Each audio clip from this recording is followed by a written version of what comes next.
നടിയോടുള്ള വ്യക്തിവൈരാഗ്യമാണ് quotation നൽകാൻ ദിലീപിനെ പ്രേരിപ്പിച്ചത് എന്ന് പോലീസ്. താനും കാവ്യയുമായുള്ള ബന്ധം മഞ്ജു വാര്യരെ അറിയിച്ചതിലുള്ള വിരോധമാണ് കുറ്റകൃത്യത്തിന് പ്രേരിപ്പിച്ചതെന്നായിരുന്നു പോലീസ് ഭാഷ്യം.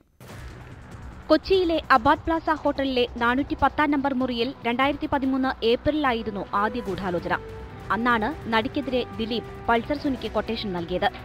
അമ്മയുടെ വിദേശ സ്റ്റേജ് ഷോയ്ക്കുള്ള റിഹേഴ്സലിനിടെയായിരുന്നു കൂടിക്കാഴ്ച. ഇതിന് തെളിവായി ദിലീപിന്റെ മുറിയിലേക്ക് സുനി കയറുന്ന CCTV ദൃശ്യങ്ങൾ പോലീസിന് ലഭിച്ചു. രാത്രി 7-നും 8-നും ഇടയിലായിരുന്നു കൂടിക്കാഴ്ച.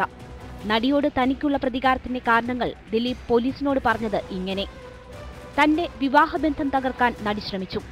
കാവ്യയുമായുള്ള അടുപ്പം മഞ്ജുവിനെ അറിയിച്ചു. കാവ്യയുമായി ഒന്നിച്ചുണ്ടായിരുന്ന സ്ഥലത്തെക്കുറിച്ച് മഞ്ജുവിന് വിവരം കൈമാറി. കാവ്യയുമായി ഒന്നിച്ചുള്ള ചിത്രങ്ങളും മഞ്ജുവിന് നൽകി. കുമരകത്തെ ഭൂമിയിടപാടിൽ തന്നെ ചതിച്ചു. നടിയെ ആക്രമിച്ച വിവരമറിഞ്ഞിട്ടും ദിലീപ് പ്രതികരിക്കാത്തതാണ് പോലീസിന് സംശയം കൂട്ടിയത്. നടി ആക്രമിക്കപ്പെട്ട വിവരം ദിലീപിനെ അറിയിച്ചത് നിർമ്മാതാവ് ആൻഡോ ജോസഫ് ആയിരുന്നു. എന്നാൽ ഇവരുടെ സംഭാഷണം നീണ്ടുനിന്നത് 12 സെക്കൻഡ് മാത്രം. സംഭവത്തിന് ശേഷം പൾസർ സുനി ദിലീപിനെയും ദിലീപിന്റെ സുഹൃത്തുക്കളെയും വിളിക്കാൻ ശ്രമിച്ചതിന്റെ രേഖകളും പോലീസിന് ലഭിച്ചു. News desk, news 18.